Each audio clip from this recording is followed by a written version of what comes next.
नमस्कार साथियों, कलाम एकेडमी के डिजिटल प्लेटफॉर्म पर मैं आपका रीजनिंग एजुकेटर संदीप दुल्लड़ हार्दिक स्वागत करता हूं। दोस्तों, आज हम एक टॉपिक पे ऊपर चर्चा करने के लिए आए हैं जिसका नाम है डाटा सफिशिएंसी। हिंदी में इसको आंकड़े पर्याप्तता बोलते हैं। आंकड़े पर्याप्तता, राइट। अब देखो, यहां से अगर अपन चर्चा करें यहां पे पर्याप्तता, तो इस टॉपिक के ऊपर कुछ बातें हैं जो मैं आपके साथ पहले क्लियर कर दूं। ये टॉपिक बड़ा इजी टॉपिक है, इस सेंस में इजी है क्योंकि इस टॉपिक में आपको अपना व्यवहारिक नॉलेज यूज करना पड़ता है, आपको रीजनिंग का नॉलेज यूज करना पड़ता है कि रीजनिंग के किस टॉपिक में हम कैसे क्या करते हैं, और आपको गणित की समस्याओं के ऊपर भी ध्यान रखना है, अर्थमेटिकल नॉलेज भी आपको होना चाहिए, ठीक है। अब ये टॉपिक इसलिए भी अच्छा है क्योंकि अगर हम क्वेश्चन नहीं जानेंगे कि करते कैसे हैं तो आपके लिए प्रॉब्लम कर सकता है। तो इसमें क्वेश्चन कैसे आते हैं, कैसे क्या इसकी थ्योरी है, उसकी अपन चर्चा करते हैं। आइए, डाटा सफिशिएंसी, इसको आंकड़े पर्याप्तता कहते हैं। आंकड़े पर्याप्तता का सब मतलब क्या होता है? सीधा सा मतलब होता है,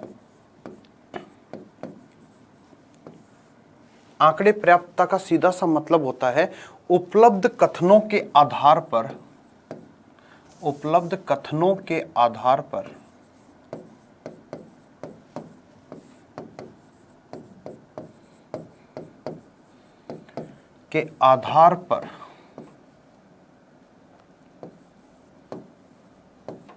पूछे प्रश्न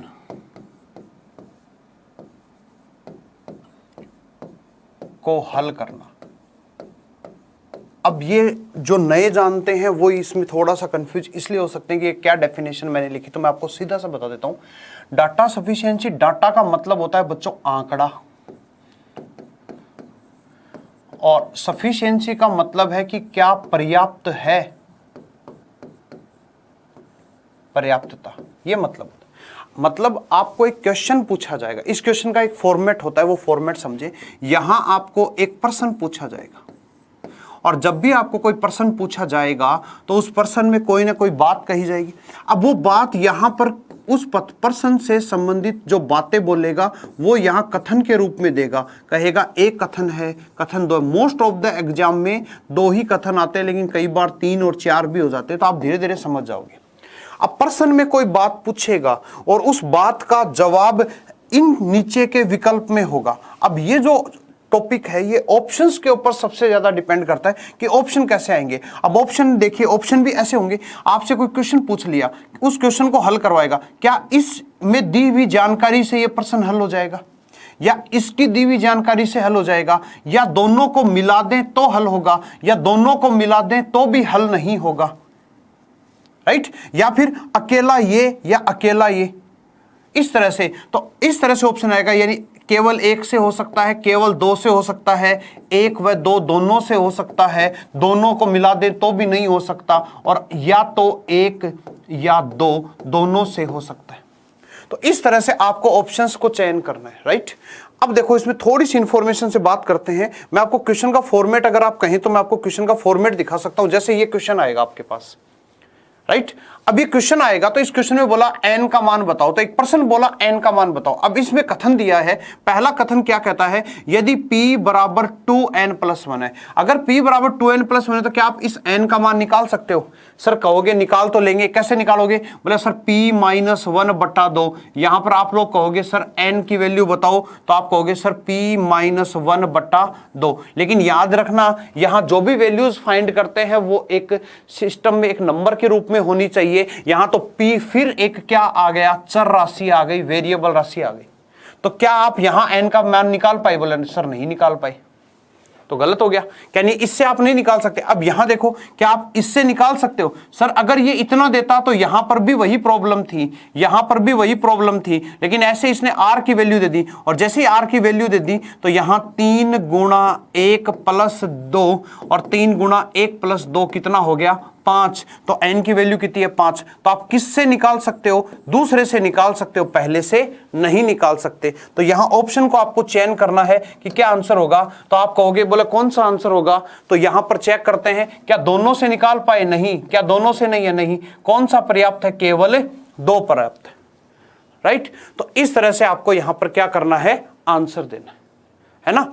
अब देखो ये मैंने आपको बोला, अब एक चीज, एक बच्चा यहां पर क्या करेगा, एक बच्चा यहां पर 5 आंसर निकालेगा और एक बच्चा होगा, ये याद रखिएगा, यहां पर ये कह रहा है क्या ज्ञात करो, तो क्या उसने मान थोड़ी पूछा, ये पूछा कि किस विकल्प से हम मान ज्ञात कर सकते हैं, ज्ञात कर सकते हैं, ये जानना चाहता है वो, कि मान ज्ञात करें वो नहीं चाहता है कि क्या हम मान ज्ञात कर सकते हैं। तो यहां नहीं कर सकते क्योंकि p की वैल्यू नहीं है, लेकिन यहां r की वैल्यू रखोगे तो कर सकते हैं। तो आपको वैल्यूज नहीं निकालनी होती, आपको क्वेश्चन को सॉल्व कर सकते हो या नहीं कर सकते उस तथ्य पे बात करनी होती है। तो थोड़ा सा आपको हिंट लगा होगा, अभी अपनी बात कंप्लीट नहीं हुई, तो मैं उस बात पर एक बार वापस आता हूं जो मैंने बात यहां पर आपके लिए ड्रॉप आउट करी थी। देखिए सबसे पहली बात करते हैं कि आपको जो डाटा सफिशिएंसी यानी आंकड़े पर्याप्तता देता है, आंकड़े पर्याप्तता देता है, इसके क्वेश्चंस के 2 चरण होते हैं। एक होता है प्रश्न और एक चरण होता है इसका कथन। प्रश्न क्या होता है जानते हैं, प्रश्न क्या होता है, वस्तु या तथ्य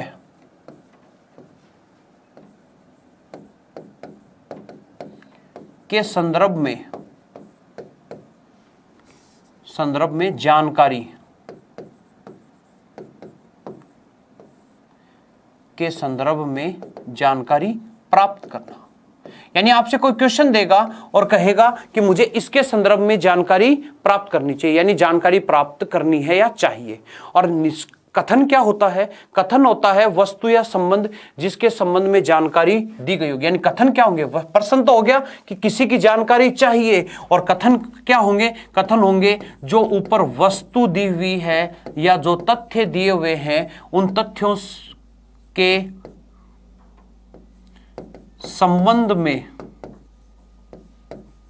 संबंध में जानकारी दी गई होगी, जानकारी दी गई होगी। दोनों में अंतर क्या आया, दोनों में अंतर यह है कि प्रश्न में कोई जानकारी चाहिए और कथन के अंदर अपन बात करें तो कोई जानकारी आपको दी हुई होगी। अब जब कथन के अंदर कोई जानकारी दी होगी तो उस जानकारी के आधार पर यहां आपसे एक बड़ा इंपॉर्टेंट काम करवाएगा। वो क्या कराएगा, विकल्प चयन। ठीक है, और विकल्प चयन से पहले एक चीज और बात करें तो यहां एक चीज और सबसे इंपॉर्टेंट निकल के आती है। वो क्या चीज निकल के आती है कि जब भी हमारे से कथन बोलेगा तो कथन क्या होंगे, या तो जानकारी से संबंधित होंगे, कथन की जानकारी से संबंधित होंगे, कथन की जानकारी से संबंधित होंगे, या फिर जानकारी से संबंधित नहीं होंगे, जानकारी से संबंधित नहीं होंगे।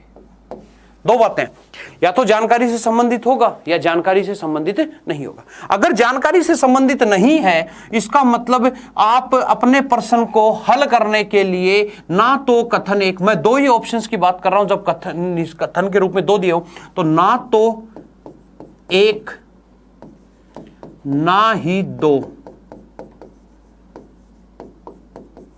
पर्याप्त है।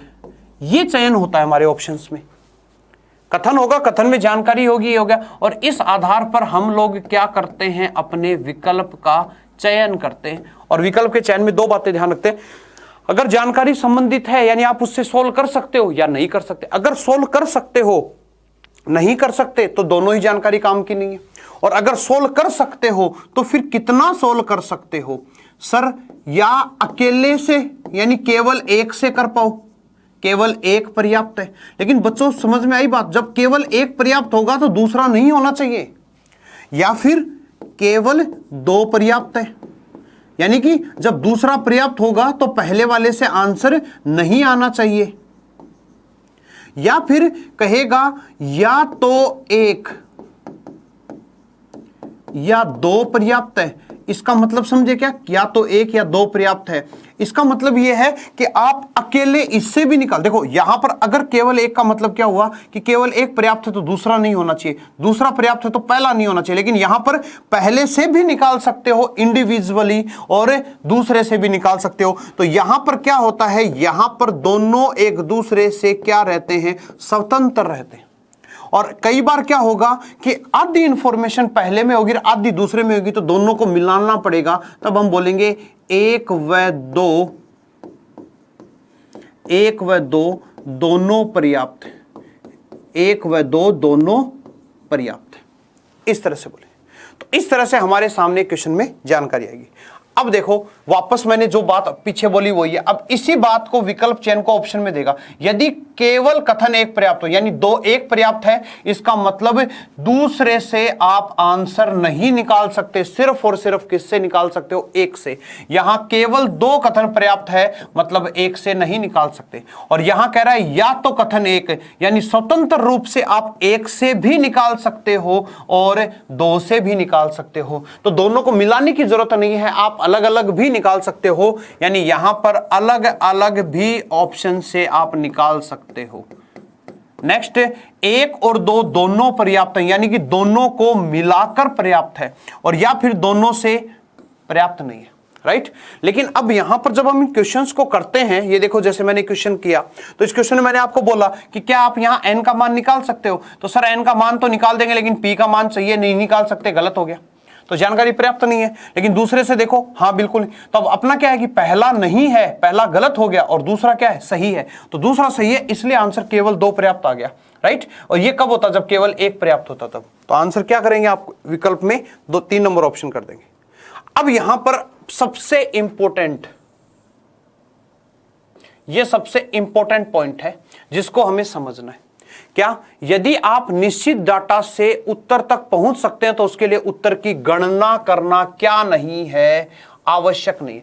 जब हम आंसर तक पहुंच सकते हैं तो हम उसकी गणना नहीं करेंगे, यही बात मैं यहां समझा। जब हमें पता है कि r की वैल्यू यहां रख दूंगा और रखने से n का मान आ जाएगा, तो कितना आएगा यह जरूरी नहीं है, क्या मान आ सकता है या नहीं आ सकता है, यह जरूरी है, राइट। तो डाटा सफिशिएंसी एक पॉसिबिलिटी टाइप का टॉपिक है कि क्या आप इस सूचना से इस प्रश्न को हल कर सकते हैं या नहीं कर सकते।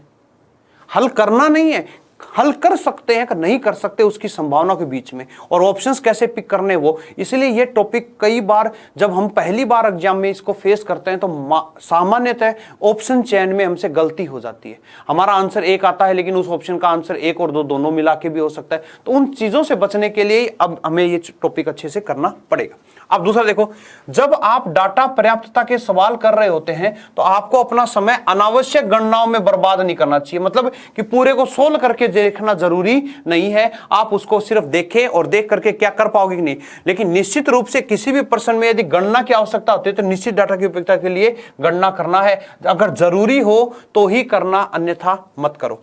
अब देखो, यदि आपको ज्ञात होता है कि कथन एक अकेला प्रश्न का उत्तर देने के लिए पर्याप्त है तो आंखें बंद करके केवल एक पर्याप्त है इस विकल्प पर मत चले जाओ। कई बार क्या होता है, कथन दो भी पर्याप्त होता है और अकेला एक भी पर्याप्त होता है और अकेला दो भी पर्याप्त होता है। तो इस स्थिति में हमारा जो आंसर आता है वो कौन सा वाला आंसर हो जाता है, आपको मैंने बताया था, या तो एक या दो हो जाता है इंडिविजुअली। लेकिन हम लोग पूरा पढ़ते ही नहीं है, पहले मिल गया और पहले को ही करके आंसर बैठ जाते हैं, और वहां हमारा प्रश्न क्या हो जाता है बच्चों, गलत हो जाता है।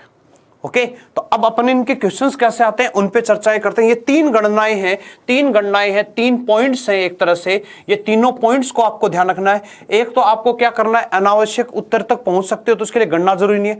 अगर गणना निश्चित समय आकर निश्चित अगर डाटा पूछा तो ही आप गणना करें, वरना मत करें। उसके अलावा तीसरा, अगर आपका ऑप्शन एक आ रहा है तो आप दूसरे को भी चेक करें कि आपका दोनों से मिला के आ रहा हो या दोनों से अलग अलग भी आ रहा हो, तो उस विकल्प पे चयन करना है। अब देखो क्वेश्चंस पे प्रैक्टिस करते हैं। जैसे ये क्वेश्चन दे दिया, अब क्वेश्चन क्या कहा कि z का मान ज्ञात करो। तो z का मान ज्ञात करो, क्या आप पहले से z का मान ज्ञात कर सकते हैं? सर ये इक्वेशन है z² - 2z +1। शायद ये सभी 8वीं 9वीं क्लास में द्विघात समीकरण पढ़ते हैं। और जब हम इसको सोल्व करते हैं तो इसकी वैल्यू आएगी z-1 का होल स्क्वायर, और वो 0 हो गया। इसको आगे फर्दर सोल्व करते हैं तो z-1 0 हो गया, और यहां से z बराबर कितना हो गया, 1 हो गया। तो क्या आप z की वैल्यू सोल्व कर सकते हो? बिल्कुल कर सकते हैं। लेकिन देखो मैंने इसमें कितनी बड़ी गलती कर दी। जब मुझे इसने बोला कि z का मान निकाल सकते हो क्या, तो इस इक्वेशन को देखो, इस इक्वेशन को देख के मुझे समझ में आ गया कि हाँ निकाल सकता हूं। तो मैं ये सोल्व क्यों करूं कि इसका मान कितना होगा, मान कितना होगा वो नहीं पूछा इसने। क्या आप ज्ञात कर सकते हो कि नहीं कर सकते हो? बिल्कुल कर सकते हैं। अब कह रहा है z एक वास्तविक संख्या है। ठीक है, वास्तविक संख्या है, लेकिन कौन सी वास्तविक संख्या है? वास्तविक संख्या तो बहुत सारी होती है। कौन सी संख्या है वास्तविक?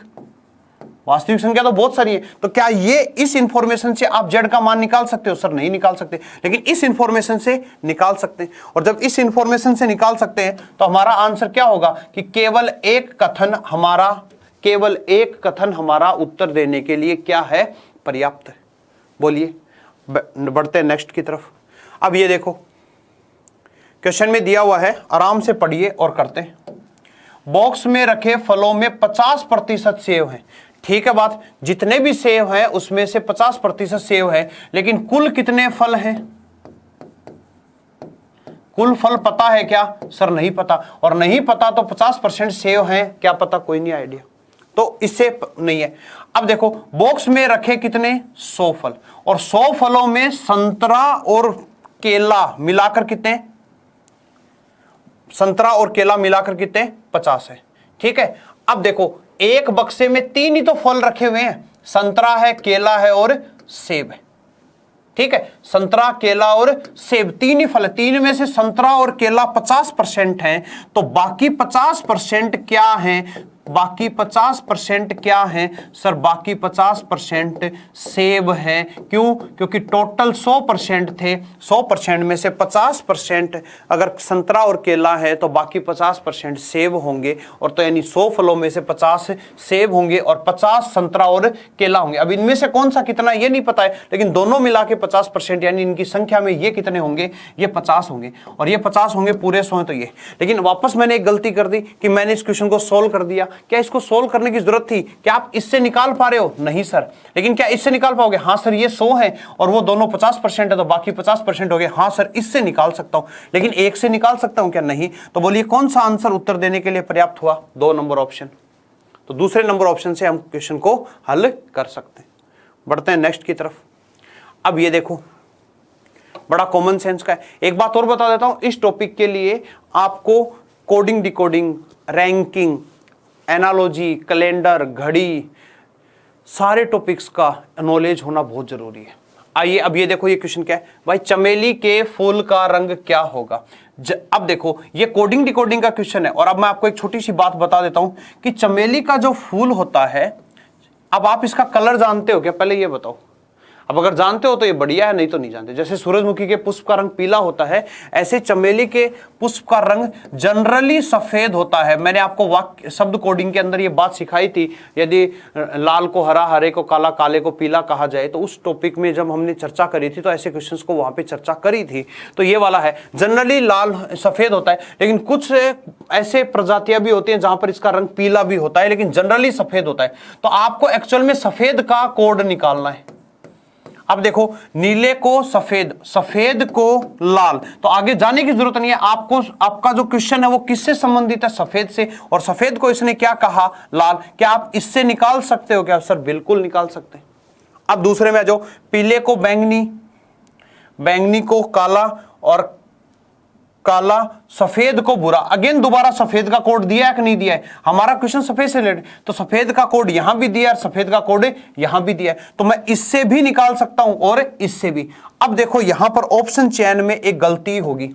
हम लोग क्या कर देंगे, हम लोग ये ऑप्शन कर सकते हैं कि सर ये और ये दोनों मिलाओ। अरे क्या दोनों को मिलाने की जरूरत है क्या? नहीं सर। अकेला ये भी, क्या अकेला ये भी आंसर दे रहा है क्या? सर बिल्कुल दे रहा है, और अकेला ये भी आंसर दे रहा है। और जब दोनों क्वेश्चंस में, दोनों ऑप्शंस में अलग अलग अकेले अगर वो आंसर देते हैं, तो उस टाइम आंसर हमारा कौन सा होता है? या तो 1 या 2 पर्याप्त। मतलब आप ये जानकारी ले लीजिए तो भी आप क्वेश्चन को हल कर सकते हो, और ये भी ले लीजिए, दोनों को मिलाने की जरूरत नहीं है, अलग अलग भी आंसर आ सकता है। तो इस क्वेश्चन का राइट आंसर 1 नंबर ऑप्शन हो जाएगा। Okay, next. अब इसको देखो, पढ़िए आराम से। कथन क्या कह रहा है, संजय की आयु बतानी है। अब संजय की आयु अपने पुत्र राकेश से 20 वर्ष अधिक है, तो राकेश से 20 साल अधिक है, लेकिन राकेश की कितनी है अभी नहीं पता। तो ये इंफॉर्मेशन से संजय की आयु तो नहीं निकलेगी, लेकिन आगे बढ़ो। और राकेश अपनी बहन रितिका से 1 वर्ष बड़ा है, जो 1 वर्ष की है। तो अगर रितिका 1 वर्ष की है तो राकेश कितने साल का हो गया, 2 का। तो देखो, इससे तो संजय की आयु नहीं निकली और इसमें संजय है भी नहीं, लेकिन अगर मैं दोनों को एक साथ समझूं तो कैसे, यहां रितिका की 1 साल तो राकेश की 2 साल, और जब राकेश की 2 साल है तो राकेश की 2 साल है, तो संजय की आयु कितनी हो गई, 22 साल हो गई। बोलो कैसे, इस जानकारी को और इस जानकारी को दोनों को मिला, अलग अलग मिलाने, अलग अलग तो ये भी सही है, ये भी गलत है और ये भी गलत है, लेकिन दोनों को मिलाओ तो दोनों में देखो रितिका की राकेश के साथ संबंध आ गया, और राकेश का यहां पर आयु में संजय के साथ संबंध आ गया। संजय से 20 वर्ष अधिक है, तो संजय की आयु क्या आप निकाल पाए, निकाल पाए, लेकिन क्या अकेले इससे निकाल पाए, नहीं। क्या अकेले इससे नहीं, दोनों को मिला दिया, और जब दोनों को मिला दिया तो ऑप्शन कौन सा पर्याप्त होगा, 1 व 2 दोनों पर्याप्त है, दोनों को मिलाने पर। तो देखिए, हमने जो 1 बाय 1 हम सीख रहे हैं उनमें क्या है, केवल 1 कब आता है, केवल 2 कब आता है, आइदर और कब आता है, दोनों कब आते हैं। और ये वाला नेक्स्ट क्वेश्चन, आयु वाले क्वेश्चन थोड़े ज्यादा पूछता है, इसमें अर्थमेटिकल प्रॉब्लम्स थोड़ी ज्यादा पूछता है। अब कह रहा है संदीप की आयु की गणना करें, ज्ञात करें। कह रहा है संदीप राज से 2 वर्ष बड़ा, ठीक बात, लेकिन राज कितने साल का है, नहीं पता। अब राज प्रणय से 3 वर्ष छोटा है, तो प्रणय कितने साल का, जैसे उसमें तो उसने कह दिया था कि वो 1 साल का है, डेफिनेट डाटा दे दिया था, लेकिन यहां प्रणय कितने साल का है नहीं पता। जब प्रणय का नहीं पता तो राज का भी नहीं पता, और राज का नहीं पता तो संदीप का। क्या दोनों को जोड़ने पर आएगा, क्या इससे अकेले आ रहा है, नहीं। क्या इससे अकेले आ रहा है, नहीं। क्या दोनों को जोड़ने पर आ रहा है, नहीं सर, दोनों को जोड़ने पर भी आंसर नहीं आ रहा। तो आंसर क्या हो जाएगा ऑप्शन में, न तो 1 और न ही 2 पर्याप्त। भाई कोई कितना छोटा है कितना बड़ा है, अगर ये 5 साल का तो वो 8 का हो जाएगा, 3 का हो जाएगा, 2 का हो जाएगा, लेकिन एग्जैक्ट थोड़ी पता है। हम जो वैल्यू निकालते हैं वो हमारे पास एग्जैक्ट वैल्यू होती है, एग्जैक्ट वैल्यू या एग्जैक्ट क्या होना चाहिए, डाटा होना चाहिए जिसको आप सोल्व कर सकते हैं या नहीं कर सकते, बस ये बात है। तो इस तरह से 5 विकल्प कैसे क्वेश्चंस में यूज होते हैं वो आगे। अब यहां से कुछ क्वेश्चंस की हम प्रैक्टिस करते हैं, आराम से क्वेश्चंस को पढ़िए और आगे बढ़ते हैं। देखिए, एक्स ने गोवा जाने के लिए कौन सी बस पकड़ी, तो आपको जानकारी जो दी है वो गोवा जाने के संबंधित और एक्स के लिए बस की बतानी है। अब कह रहा है एक्स बस से चूक गया और अगली बस की प्रतीक्षा कर रहा है, जो छूट चुकी बस से कितने मिनट बाद थी, 10 मिनट बाद थी। अब बताओ तो कितने बजे उसने बस पकड़ी, क्या बता पा रहे हो, नहीं सर, 10 मिनट बाद थी, लेकिन एग्जैक्ट समय क्या है जब वो बस छूटी या वो बस आने वाली है, क्या उस टाइम का आपको नॉलेज है, नहीं। तो क्या आप इससे बता पाओगे, नहीं सर, ये तो यूजफुल ही नहीं है। एक्स ने गोवा पहुंचने के लिए एयर टिकट बुक कराई है, हमें किसके बारे में जानकारी देनी है, बस की। तो ये तो हमारे क्वेश्चन से ही संबंधित जानकारी नहीं है। तो जब ये संबंधित नहीं है तो ये है, क्या दोनों को मिलाने की जरूरत है, नहीं सर, मिलाए तो तब जाए जब आधी जानकारी इसमें और आधी इसमें हो, दोनों में अलग अलग ही इंफॉर्मेशन है, तो मिलाने की भी जरूरत नहीं है। तो यहां आंसर सीधा सीधा क्या आ जाएगा, न तो 1 और न ही 2 पर्याप्त। आप कोई भी क्वेश्चन आए, एक बार पहले वीडियो पॉज करके एक बार थोड़ा सा इनको कर लो, क्योंकि एग्जाम हॉल में हमें कंफ्यूजन ही आ जाएगा कि यार कौन से आंसर पे क्लिक करें। तो श्योरिटी के लिए आपको अपने स्तर पर भी इसको प्रैक्टिस करनी पड़ेगी। ये टॉपिक प्रैक्टिस वाला टॉपिक है। आइए देखो, नेक्स्ट क्वेश्चन है, अब इसको सॉल्व करो।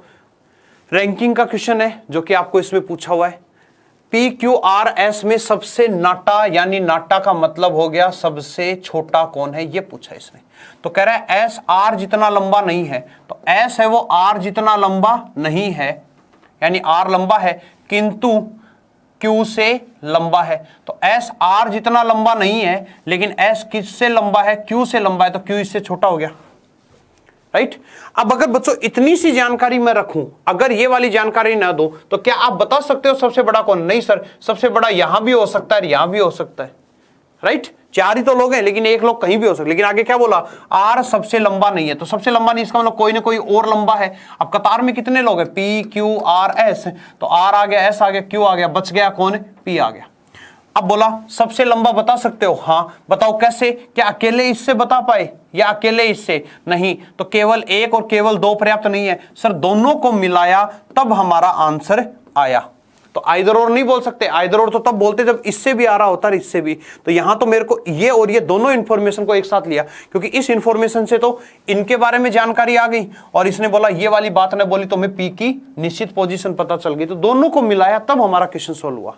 ओके, ये तो मैंने बना दिया, वैसे बनाने की भी जरूरत नहीं थी, आप इसको आराम से एज्यूम करके भी कर सकते थे, क्योंकि सोल्व करना जरूरी नहीं है। इसने ये थोड़ी पूछा है कि सबसे नाटा है कौन, सबसे छोटा है कौन, है ना। इसने सबसे ये थोड़ी पूछा सबसे छोटा है कौन, सबसे छोटा है तो ये क्यों है, लेकिन क्या इसने ये थोड़ी पूछा कि सबसे छोटा क्यों है, नहीं, इसने बोला सबसे छोटा कौन है, क्या आप इसको ज्ञात कर सकते हो? बिल्कुल कर सकते। आइए नेक्स्ट देखिए, अब इस क्वेश्चन को करो। रैंकिंग में बहुत अच्छी तरह से हमने इन चीजों को अच्छे से क्लियर किया था।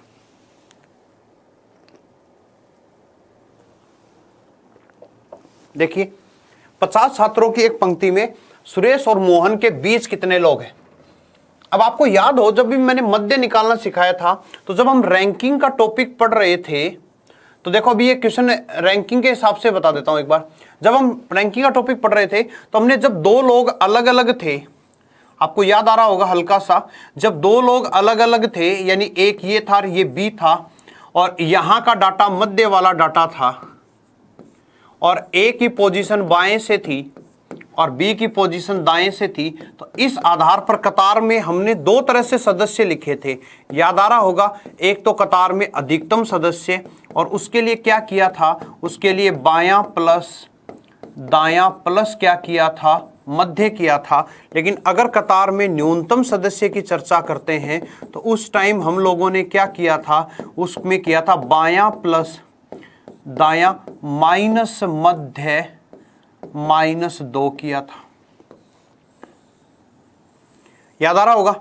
तो अब देखो ये कह रहा है मध्य में क्या होगा, तो इस मध्य को निकालने की बात कर रहा है। क्या सुरेश का बाएं से 12 और ये 17 है, तो बाएं से दाएं से स्थान है, कुल 50 दे रखे, निकाल सकते हो सर? बिल्कुल निकाल सकते हैं, ये जानकारी पर्याप्त है हमारा। लेकिन अब ऐसा मत कर देना कि केवल एक पर्याप्त है, नहीं, मैंने यही पॉइंट बताया कि आगे भी चेक करो। अब कह रहा है जयेश जो बाएं छोर से 25वां है के दाएं 7वां सुरेश है, तो दाएं 7वां सुरेश है, इसका मतलब सुरेश बाएं छोर से कितने पर हो गया, 25 और 7 32वें पर हो गया। और उसी पंक्ति में दाएं छोर से, उसी पंक्ति में दाएं छोर से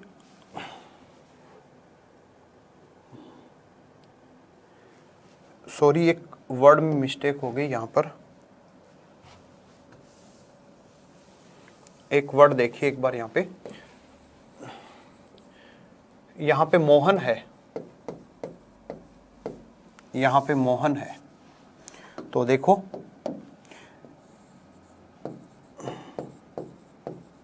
मोहन हो गया। दोनों के बीच में कितने हैं, यदि सुरेश दाएं से 24वां, क्या आप दोनों के बीच के निकाल सकते हो? एक तो केस ये बनेगा, तो आपको याद है ना, ये अधिकतम का केस है, न्यूनतम का तो मैंने बताया था 32 54 को जोड़ो तो कितना हो गया, 56 हो गया। 56 50 न्यूनतम का केस है तो 6 आएगा, और 6 में से 2 घटाओगे तो 4, तो इस केस में यहां पर बीच में 4 आएंगे। और इसमें अगर बोले कि भाई सुरेश, तो साहब सुरेश इधर से है 12वां, दोनों के बीच में कितने हैं, यदि मोहन यहां से कितना है 17वां है, कतार के बीच में यहां 50 है, तो इन दोनों का योग करो, 12 और 17 29 हो गया, 12 17 29, लेकिन कतार में 50 है, तो दोनों के बीच में कितने आ गए, 21 आ गए। तो क्या आप यहां पे निकाल पाए? बिल्कुल। क्या यहां पे निकाल पाए? बिल्कुल। क्या दोनों से मिलाने की जरूरत पड़ी? नहीं सर, हम अलग अलग भी निकाल पाए। और जब हम अलग अलग निकाल पाते हैं तो आंसर क्या होता है हमारा, या तो 1 या 2 पर्याप्त है। अब मेरी बात सुनना, आप कहोगे सर आपने इतना सोल्व क्यों किया? ये सिर्फ मैंने आपको एक समझाने के लिए सोल्व किया कि हम कैसे कर सकते हैं, लेकिन हमें करना नहीं होता। हमें यह है कि इस क्वेश्चन को पढ़ते ही क्या आप निकाल पाओगे? हाँ सर, बाएं से दाएं से स्थान दे रखा है, मध्य वाला आ जाएगा, बिल्कुल अधिकतम का केस लगेगा, सोल्व हो जाएगा। ये वाला आएगा, न्यूनतम का केस लगेगा, बिल्कुल, और क्या हो जाएगा, सोल्व हो जाएगा। तो सोल्व नहीं करने की बजाय आप ये करो, लेकिन एक बार आप जब सीख रहे हो तो इस तरह से सीख लो कि हम ऐसे करते हैं। नेक्स्ट, अब देखो ये दिया हुआ है, अब इस क्वेश्चन को देखो।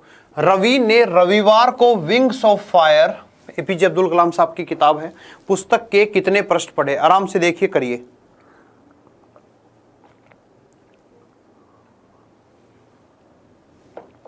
कह रहा है पुस्तक में टोटल 300 प्रश्न हैं, जिनमें से 2/3 रविवार से पहले पढ़ लिए उसने। तो रविवार से 2/3 पहले पढ़ लिए, इसका मतलब 300 का 2/3। देखो सोल्व तो करने की जरूरत नहीं है, लेकिन मैं फिर भी कर रहा हूं।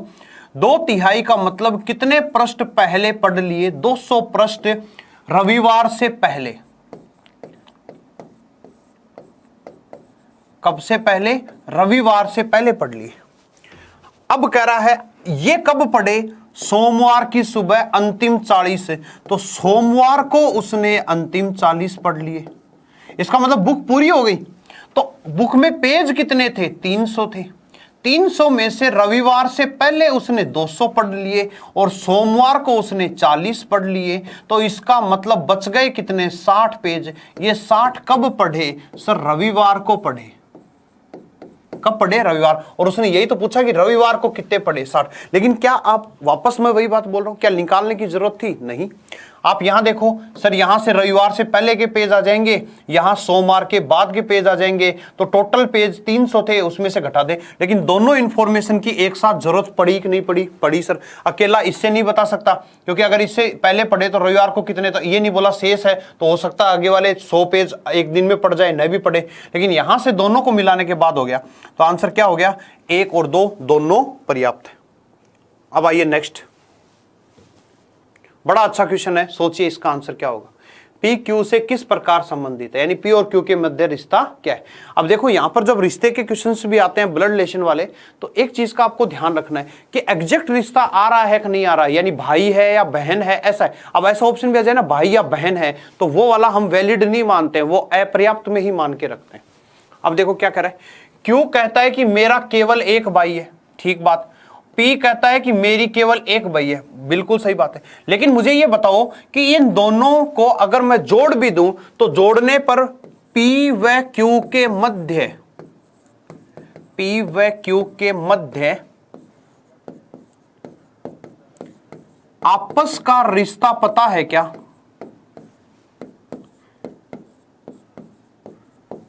रिश्ता ज्ञात नहीं है। मतलब यहां क्यू के बारे में बोल दिया, यहां पी के बारे में, लेकिन दोनों को जब मैं जोड़ दूं तो क्या दोनों को जोड़ने के बाद भी पी और क्यू का बीच का रिश्ता पता चला क्या? नहीं सर। इसने कहा मेरा केवल एक भाई है, जरूरी थोड़ी है पी हो, कोई और भी हो सकता है। इसने बोला ही नहीं मेरा केवल एक भाई पी है, मेरी केवल एक बहन पी है, तब तो होता।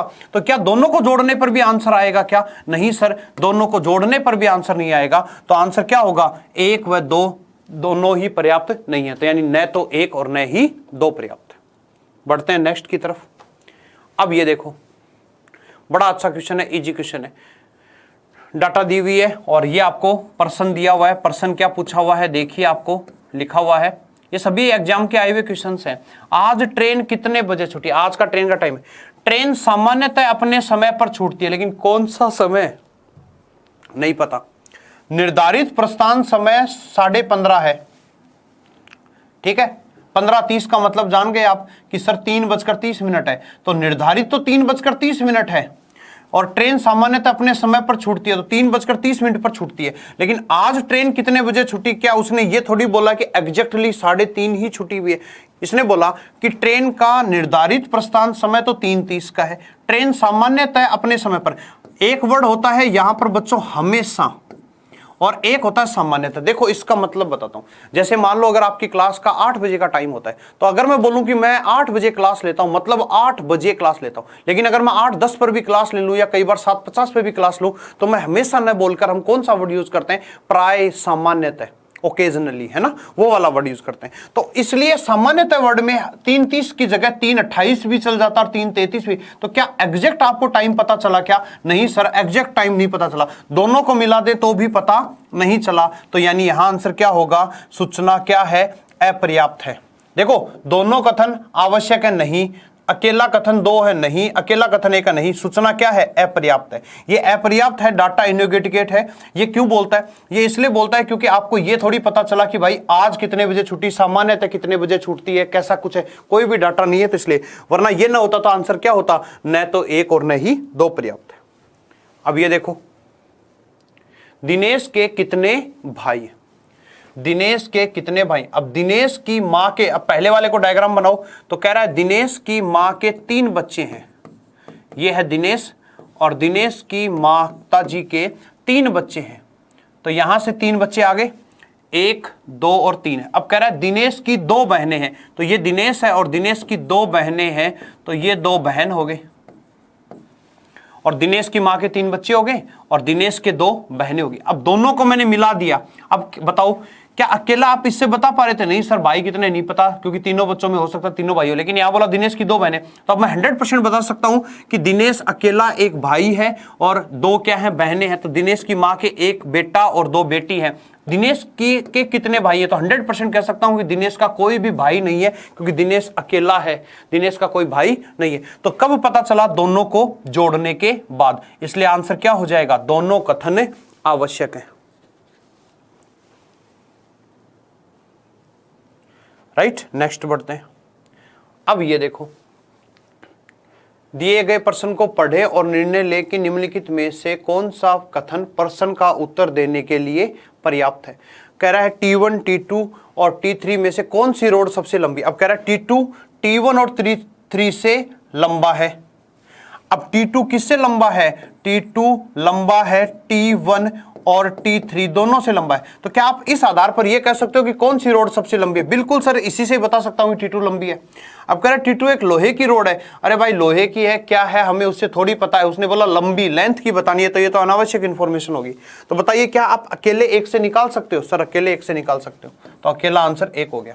देखो ऑप्शंस का खेल समझनी जरूरी है। अगर आप अकेले एक से निकाल पा रहे हो लेकिन दूसरा गलत है तो 1, दोनों से मिला रहे हो तो 1 और 2 दोनों, अगर दूसरे अकेले से मिला पा रहे हो लेकिन पहले से नहीं तो केवल 2, ठीक है, और दोनों को मिला के दे पा रहे हो तो 1 और 2 दोनों, लेकिन दोनों को मिलाने के बाद भी आंसर नहीं दे पा रहे हो तो न तो 1 नहीं 2 पर्याप्त है। अब ये देखो कितना अच्छा क्वेश्चन दिया हुआ है। MNOP एक कतार में खड़े हैं, तो सबसे अंत में कौन खड़ा है इसका जवाब देना है, और उसके लिए जानकारी दी। M कर्मचारियों के साथ बात करने काउंटर में आरंभ में है, तो इससे तो यही पता चल गया कि M यहां पर है, आरंभ में है, और बाकी क्या है? 3 लोग पीछे हैं। ये 4 लोग ही तो है भाई टोटल, M पीछे। अब कह रहा है O और P, M और Q के बीच में। अब देखना O और P किसके बीच में है? M और Q के। तो बच्चों M यहां हो जाए और Q यहां हो जाए तो यहां O और यहां P हो सकते हैं, राइट। लेकिन Q ऐसे भी तो हो सकता है बच्चों, और यहां O और P बीच में हो जाए तो इधर M हो जाए, यानी M और Q के बीच में O और P हो, ये 2 स्थिति बनती है। लेकिन अगर आप ये स्थिति रखते हो तो M कतार के कहां चला गया? लास्ट में चला गया, इसलिए ये पॉसिबल नहीं है, ये कतार पॉसिबल नहीं है। तो कतार पॉसिबल क्या है? ये वाली पॉसिबल है। अब ये वाली के भी 2 रूप होंगे, आपको समझ में आ गया होगा। MOPQ भी लिख सकता हूं इसको, और मैं ये भी लिख सकता हूं MPOQ, क्योंकि इसने यही तो बोला कि Q और M के बीच में O और P है, लेकिन O और P भी तो इधर एक दूसरे के बाएं दाएं हो सकते हैं। लेकिन एक चीज देखो, पहली वाली इंफॉर्मेशन से ये पता चल गया M किधर है, वरना ये और ये दोनों में से कोई सा एक हो सकता था। और यहां से आपको ये पता चल गया कि O और P तो सेकंड और थर्ड हैं, M फर्स्ट है, लेकिन 100% चौथा कौन सा है? Q। तो बताइए इसका आंसर क्या होगा? क्या केवल 2 बोलोगे या केवल 1? बोले नहीं सर, ना तो केवल 2 बोलेंगे ना 1, दोनों को मिलाने पर हमने आंसर बता दिया कि आंसर सबसे अंत में कौन खड़ा है? Q खड़ा है। इसलिए कथन 1 और 2 दोनों ही क्या है? इसका जवाब देने के लिए पर्याप्त है, राइट। बढ़ते हैं नेक्स्ट की तरफ। अब देखो ये कह रहा है कक्षा में छात्रों की कुल संख्या कितनी है। देखो कक्षा में छात्रों की कुल संख्या, किसी भी छात्रों की कुल निकालनी हो तो उसका ऊपर से और नीचे से, याद आ रहा होगा आपको, मैंने बताया था ऐसा क्वेश्चन कि ऊपर से और नीचे से स्थान देखो, तो लेफ्ट और राइट से स्थान देखोगे तो कक्षा में टोटल कितने हैं? लेफ्ट प्लस राइट -1, याद आ रहा होगा टोटल। अब कह रहा है x का रैंक ऊपर से 15वां है और x का रैंक नीचे से 26वां, तो ऊपर से 15वां नीचे से 26वां, तो सर दोनों को जब जोड़ दूं तो दोनों को जोड़ने पर क्या कथन को जवाब मिल जाएगा? बिल्कुल सर मिल जाएगा। अब देखो ऑप्शंस कैसे एलिब्रेट किए। उत्तर देने के लिए 1 और 2 दोनों एक साथ मिलकर पर्याप्त है। बिल्कुल सर, अकेले इससे नहीं बता सकता, अकेले इससे, लेकिन दोनों को मिला दूंगा तो आप कतार में कुल कितने बता सकता हूं। अब कह रहा है अकेले 2 पर्याप्त है जबकि 1 नहीं है, ऐसा कुछ नहीं है। तो ये बाकी वाले ऑप्शंस क्या हो जाएंगे? गलत हो जाएंगे। राइट आंसर हमारा क्या हो जाएगा? दोनों एक साथ मिलकर पर्याप्त है। अब देखो ये दिया हुआ है, बहुत अच्छा क्वेश्चन है, इजी क्वेश्चन है, करिए सॉल्व। प्रथम n प्राकृत संख्याओं के कुल योग का पता लगाओ। क्या आप इसके थ्रू कुल योग का पता लगा सकते हो प्राकृत संख्याओं का? बोले सर बिल्कुल लगा सकते हैं। n क्या फॉर्मूला होता है? SN बराबर n n+1/2। तो सर ये तो फॉर्मूला ही है, हमें गणित में जानते हैं, गणितीय ज्ञान के आधार पे हमें पता है कि प्राकृत संख्याओं के योग का फॉर्मूला n+1/2 होता है। बिल्कुल। अब कह रहा है दी गई संख्याओं में कुछ सम और कुछ विषम है, तो क्या आप कुछ सम और कुछ विषम के आधार पर योग का पता कर सकते हो? जो जानकारी पूछी हमें तो उस जानकारी के ऊपर बात करनी है, क्या आप पता कर सकते हो? बोला नहीं सर। तो कौन सा कथन पर्याप्त है? केवल एक कथन पर्याप्त है। हाँ, हम इससे कर सकते हैं, लेकिन हम उसके बारे में ये थोड़ी बता सकते हैं कि यार ये सम है कि ये विषम है, वो हम नहीं बता सकते। नेक्स्ट, अब ये देखिए, ये आ गया कैलेंडर का। वाई ने अपनी कार कब खरीदी? अब देखो, निश्चित रूप से 18 अगस्त से पहले, परंतु 15 के बाद। तो 15 के बाद और 18 से पहले यानी 16 और 17 को चांस है। तो इसके अकॉर्डिंग तो एग्जैक्टली नहीं पता 16-17, लेकिन क्या करें, निश्चित रूप से 16 के बाद और 19 से पहले। यहां स्टेटमेंट क्या कहता है कि 16 के बाद और 19 से पहले, तो यानी मतलब 17 या 18 को खरीदी। अब दोनों के कॉमन डाटा को चेक करो आप लोग, दोनों के कॉमन डाटा को चेक करो। तो 16 तो दोनों में कॉमन नहीं है, 16 तो दोनों में कॉमन नहीं है, तो नहीं हो पाएगा। लेकिन जैसे ही 17 आएगा तो 17 पर ये भी सही है और ये भी है, तो बताइए कैसे आंसर आएगा? सर दोनों को मिला दो, आंसर आ जाएगा। तो बताइए आपका राइट आंसर क्या होगा? सर 1 और 2 दोनों पर्याप्त हैं, 1 और 2 दोनों पर्याप्त हैं, यानी ऑप्शन नंबर 3 हमारा इस क्वेश्चन का आंसर है। आपने नोट किया हो तो मैं क्वेश्चंस को सोल्व नहीं कर रहा हूं, ये तो मैं आपको सिर्फ सॉल्यूशन करके दिखा रहा हूं। अगर हम चाहें तो इन क्वेश्चंस को बिना सॉल्यूशन के भी सोल्व कर सकते हैं, यही इन क्वेश्चन की टेक्निक है। अब आधे से ज्यादा लोग क्या करेंगे, इन क्वेश्चन को सोल्व करेंगे। उसने एक भी क्वेश्चन में आंसर पूछा क्या आपसे कि क्या आएगा, वो कह रहा है क्या ये कर सकते हो क्या। जैसे हमें कहीं जाना होता है तो वो कहीं यहाँ से कहे कि क्या आपको यहाँ से आपको जयपुर जाना है, तो क्या आप जयपुर जा सकते हो क्या? बोले सर बिल्कुल जा सकते हैं। कैसे? बोले किसी भी साधन से जा सकते हैं। अब वो किस साधन से पर्टिकुलर बात करता है वो अलग चीज है, लेकिन क्या आप जा सकते हैं कि नहीं जा सकते हैं वो है। तो डाटा पर्याप्त है, क्या आप आंसर तक पहुंच सकते हैं या नहीं पहुंच सकते। लेकिन कुछ जगह आएगा, जैसे ब्लड रिलेशन हो गया, ब्लड रिलेशन में एग्जैक्ट आंसर होना चाहिए, तो वो है। नंबर्स में पूछेगा तो एग्जैक्ट आंसर होना चाहिए, वो वाली बात है। नेक्स्ट देखो, अब ये क्वेश्चन दिया हुआ है, कह रहा है p+q का होल स्क्वायर के मान का क्या करें, पता करें। क्या आप पता कर सकते हैं क्या? तो मैं आपको बता दूं, अगर हल्का सा भी सबको मैथ्स का नॉलेज है तो सर इन दोनों से आप पता कर सकते हो। इन दोनों को अगर आप मिला दोगे तो आप इसका मान का पता कर सकते हो। अब बताऊं कैसे, थोड़ा सा देखो। आपको याद होगा बचपन से हम लोग a+b के होल स्क्वायर का फॉर्मूला याद करते थे, तो क्या लिखते थे? a² + b² + twice of ab लिखते थे। बिल्कुल। और मैं कह रहा हूं a - b का होल स्क्वायर का फॉर्मूला निकालते थे तब a² + b² - 2ab करते थे। अब इन दोनों से हम लोग दो फॉर्मूले बनाते थे। एक बार मैं दोनों को जोड़ देता हूं। जब मैं दोनों को जोड़ूंगा तो ये बनेगा a + b का whole square plus a - b का होल स्क्वायर, और ये इधर कैंसिल आउट हो जाएगा तो ये आ जाएगा twice of a² + b²। Algebra में बहुत बार पढ़ा होगा। तो एक समीकरण तो हम लोग ये निकाल सकते हैं इसका। दूसरा, इसमें से इसको घटा दो तो a + b का होल स्क्वायर में से a - b का होल स्क्वायर अगर मैं घटा देता हूं तो ये मेरे पास आ जाएगा 4ab। ये देखो, इस बार घटाओगे तो ये माइनस ये प्लस, तो 4ab आ गया। दूसरी समीकरण ये आ गई। अब आप कहोगे सर आपने तो ab में निकाला, इसने p क्यों? वो फॉर्मूला चेंज कर लोगे, उससे बड़ा इशू नहीं है। अब इसने क्या बोला, आपको p+q का मान निकालना है। तो देखो p+q का मान निकालना है, तो p+q का मान निकालने के लिए आपको p - q का मान चाहिए और pq का मान चाहिए। तो देखो p - q का मान दे रखा है, तो क्या आप यहां से सोल्व कर सकते हो? बिल्कुल सर। इसको लिख के देखो सर, p+q का whole square minus p - q का होल स्क्वायर बराबर 4pq, ऐसा ही तो लिखा जाएगा। अब मुझे तो इसकी वैल्यू निकलवाई है ना इसने कि p+q का होल स्क्वायर, इसकी वैल्यू निकलवाई है ना। तो p - q कितना है? 122। तो यहां पर इसका 122 का आप होल स्क्वायर करोगे और ये 4 × pq की वैल्यू कितनी है? 4 आ जाएगी। राइट। तो इस तरह से आप अगर इसको आगे सोल्व करोगे, आप यहां से इसको आगे सोल्व करोगे तो आगे आएगा, बड़ी कैलकुलेशन आएगी नो डाउट। लेकिन क्या आप इसका वैल्यू निकाल सकते हो क्या? बिल्कुल निकाल सकते हो। तो दोनों को मिलाने पर ये होगा, लेकिन ये फॉर्मूला पता हो तभी तो कर पाएंगे, वरना नहीं कर पाते। वरना हमें देख के लगता है कि क्या मामला है क्या नहीं है, इस तरह से। तो ये चीजें भी आपको थोड़ा सा दो मेमोराइज करके रखने हैं, फॉर्मूले याद रखने। Okay, next. अब ये बहुत बढ़िया क्वेश्चन है और संख्या पद्धति अगर हम लोग पढ़ते हैं तो संख्या पद्धति के अंदर का ये बहुत अच्छा क्वेश्चन है। क्या कह रहा है, क्या x माइनस 5 सम संख्या है? यदि x एक वास्तविक संख्या है तो कह रहा है x माइनस 5 एक पूर्णांक है, x माइनस 10 एक विषम पूर्णांक है। आपको इसके आधार पर यह बताना है कि क्या x माइनस 5 एक सम संख्या है। अब देखो मैं आपको 2-3 डाटा लिखता हूं, उन 2-3 डाटा को समझना मेरे साथ। देखो क्या, अगर मैं किसी सम संख्या में सम संख्या को ऐड करता हूं, जैसे 6 में 4 को ऐड करो तो 10, तो सम संख्या में सम संख्या को ऐड किया तो सम आ गया, राइट। और सम में से अगर मैं सम संख्या को घटा दूं, जैसे 6 में से 4 घटाया 2, 12 में से 6 घटाया 6, तो भी मेरे पास क्या आता है, सम आता है।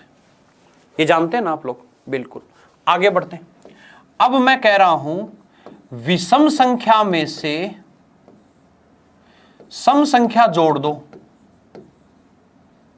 विषम संख्या में सम संख्या जोड़ दो। विषम संख्या 3, सम संख्या 4, तो क्या आंसर है, 3 और 4 7। सर विषम संख्या आ गई। लेकिन अगर मैं विषम संख्या में सम संख्या घटा दूं, विषम संख्या 7 ले ली, सम संख्या 4 ले ली, बोलिए क्या आएगा।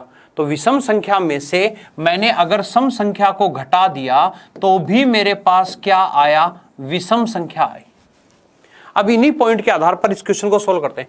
इसने कहा कि x माइनस 15 एक पूर्णांक है, मुझे तो x माइनस 5 का मान निकालना है, तो x माइनस 5 और माइनस 10, क्या मैं इसको x माइनस 15 को, यहां पे थोड़ी सी मैथ्स लगेगी, ध्यान से देखिएगा, तो x माइनस 15 को x माइनस 5 माइनस 10 लिख सकता हूं क्या, बिल्कुल लिख सकता हूं। अब ये कह रहा है कि ये एक पूर्णांक है, लेकिन भाई ये कौन सा पूर्णांक है, धन पूर्णांक है कि ऋण पूर्णांक है वो भी नहीं पता, कितना मान है नहीं पता, तो इससे तो मैं नहीं बता सकता।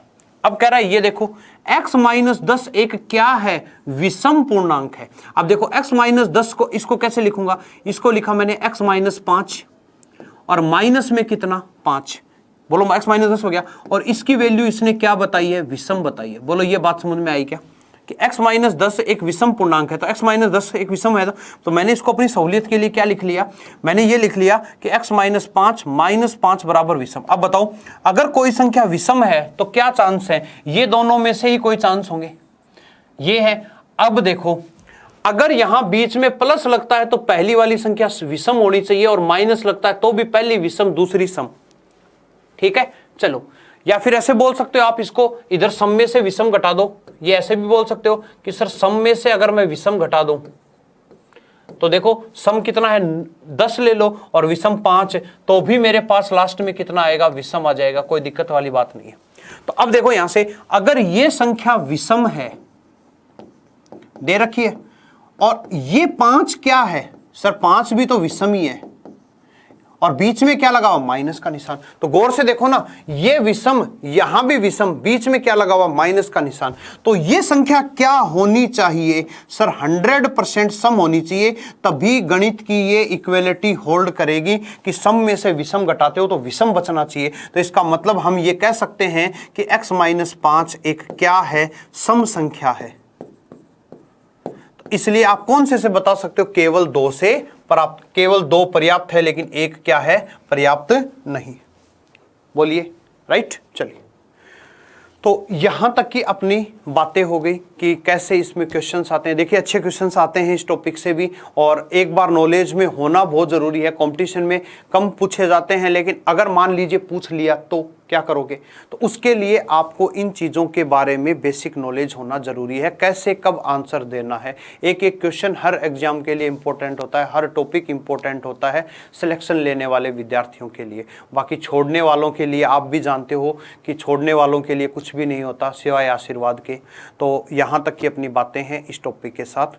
तब ओके, तो आप सारे वीडियोस को, अभी तक अपने जितने भी सिलेबस के वीडियोस हुए हैं, सारे सिलेबस के वीडियोस को आप देखिए, एंजॉय करिए उनके अंदर, और आपको कोई भी समस्याएं हो तो आप बेझिझक इंक्वायरी के अंदर आप पूछिए, आपकी सेवा के लिए तत्पर रहेंगे। बने रहिए कलाम एकेडमी के साथ। जय हिंद, जय भारत।